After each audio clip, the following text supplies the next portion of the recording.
நமக்குள்ள இருக்கிற எனக்குள்ள இருக்கிற அந்த காரியங்களை ஒன்று ஒன்றா நான் என்ன பண்ண எடுத்து போடணும். எடுத்து போட்ட பிற்பாடு கர்த்தர் கருத்துல என்ன மண்ணா களிமண்ணா நான் கொடுக்கும் பொழுது கர்த்தர் என்ன பண்ணுவார்னா அவர் பார்வைக்கு அருமையான ஒரு பாத்திரமா என்ன பண்ணுவார்னாக்கா உங்களே எண்ணியும் அவர் பார்வைக்கு அது என்ன பண்ணுவாரா உருவாக்குவார். வெறியும் ஒரே பாத்திரமா உருவாக்க மாட்டாரு.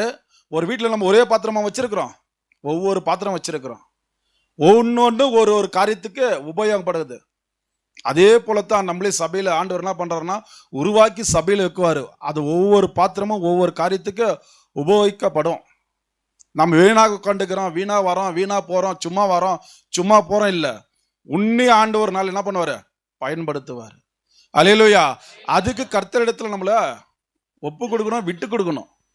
இன்னும் மீண்டுமா அதே பிடிவாதத்துல அதே இதுல நம்ம உட்காந்துருந்தோம்னாக்கா வெளியே இருக்கிற மண்ணை போலத்தான் நம்ம இருப்போம். அல்லேலூயா. அப்ப பாருங்க, நாம் உபத்திரப்பட்டது எனக்கு நல்லது, அதனால் மது பிரமாணங்களை கற்றுக்கொண்டு அநேகமாயிரம் பொன்னை வெள்ளியை பார்க்கலாம் நீர் விளம்பின வேதம் எனக்கு நலம். கர்த்தருடைய வேத வசனம் வரும் பொழுது காது உள்ளவன் கேட்க கடவான். கேட்கணும். அப்ப கேட்டு கர்த்தருடைய வார்த்தைக்கு நீங்க கீழ்ப்படியணும்.